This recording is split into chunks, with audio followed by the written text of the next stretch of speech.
జీవితం అనే ప్రయాణంలో అహోర్నిశలు శ్రమించి ఎన్నో అడ్డంకులను ఎదుర్కొని నిరంతరము కుటుంబ క్షేమం కోసం శ్రమించి వారి ఆనందమే నీ సంతోషంగా భావించి వారిని ఒక స్థాయిలో ఉంచి తిరిగి రాని లోకాలకు వెళ్ళి మమ్మలను శోక సముద్రంలో ఉంచారు.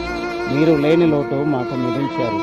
మమ్మల్ని వదిలి వెళ్ళిన మీరు ప్రభు చెంత ఉన్నారనే ఆశతో మీ కుటుంబ సభ్యులు.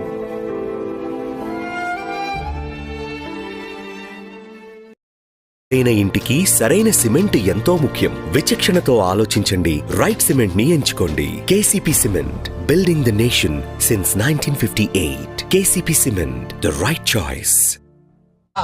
క్రితం గల్లీ గల్లీ తిరిగి చంద్రబాబు నాయుడు గారు, ఆయన తనయుడు లోకేష్ గారు, పవన్ కళ్యాణ్ గారు ఇంటింటికి చెప్పారు, బాండ్లు ఇచ్చారు. సూపర్ 6 తో ఈ రాష్ట్ర రూపురేఖలు మారుస్తామన్నారు. గెలిచారు. ఏమైంది? ఈ రోజున 2 సంవత్సరాలు పూర్తయింది. సుమారు 750 రోజులు పూర్తి చేసుకున్నారు. ఆ రోజున ఏం చెప్పారు? ఆడబిడ్డనిది నెలకి 1500, సంవత్సరానికి 18,000 ఇస్తానన్నారు. అంటే ఇప్పుడు 2 సంవత్సరాలంటే 36,000 ఒక్కొక్క ఆడపడుచుకి బకాయి పడ్డాడు చంద్రబాబు నాయుడు గారు. మరి దీన్ని దగాకోరు ప్రభుత్వం అనక ఏమంటాం చెప్పండి.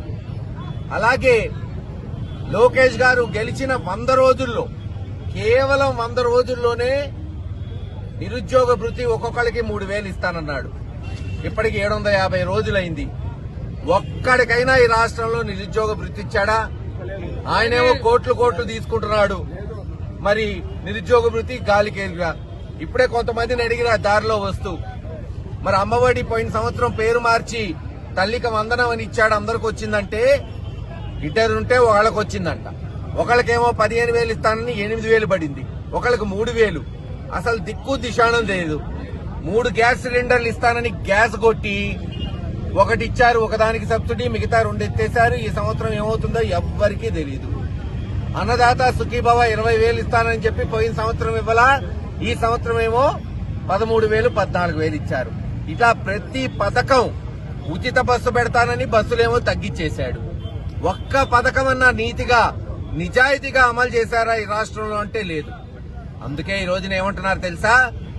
తాడేపల్లి నుంచి ఆంధ్ర రాష్ట్ర మారుమూల గ్రామ గల్లీ వరకు ఒకటే నినాదం, బాబు షూరిటీ, బాబు షూరిటీ, బాబు షూరిటీ అనే కాదు. 2 ఏళ్లకే ఇంత భ్రష్టు పట్టిపోయి మరో నినాదం వస్తుంది, మళ్లీ జగన్ రావాలి, మళ్లీ జగన్ కావాలి, జగన్ కావాలి, మళ్లీ జగన్, మళ్లీ జగన్, మళ్లీ జగన్, మళ్లీ జగన్. ఈ 2 నినాదాలు గల్లీ గల్లీ ప్రతి ఇంట్లో మారుమోగుతున్నాయి.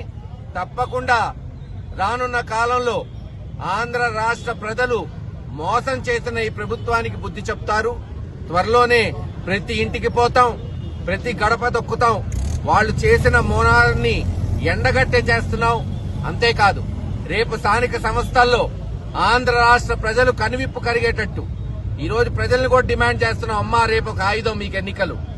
వెంటనే మీకు రావాల్సిన 1,500 అమలు చేయాలంటే ఎన్నికల్లో తెలుగుదేశం నాయకుల్ని నిలయండి. నిరుద్యోగ భృతి మీ పిల్లలకి నెలకి 3,000 రావాలంటే రేపు ప్రచారానికి వచ్చిన తెలుగుదేశం నిలయేసి వెంటనే అమలు చేయకపోతే ఓడిచ్చారా, మీ డబ్బులు మీకు వస్తాయి. ఇప్పుడు వదిలేరా, మళ్లీ దొరకరు తెలుగుదేశం నాయకులు, గుర్తుపెట్టుకోండి అనే నినాదం రేపు స్థానిక సంస్థల్లో ప్రతి ఇంటికి తీసుకెళ్తాం. తప్పకుండా అబద్దపు వాగ్దానాలు, మోసాలు చేసిన ఈ చంద్రబాబు నాయుడు గారి ప్రభుత్వం గద్దె దిగే వరకు వైఎస్ఆర్సీపీ కార్యకర్తలు, నాయకులు శ్రమించి అహర్నిశలు పోరాటం చేసి మళ్లీ జగన్మోహన్ రెడ్డి గారిని ముఖ్యమంత్రి చేస్తారని తెలియజేస్తారు.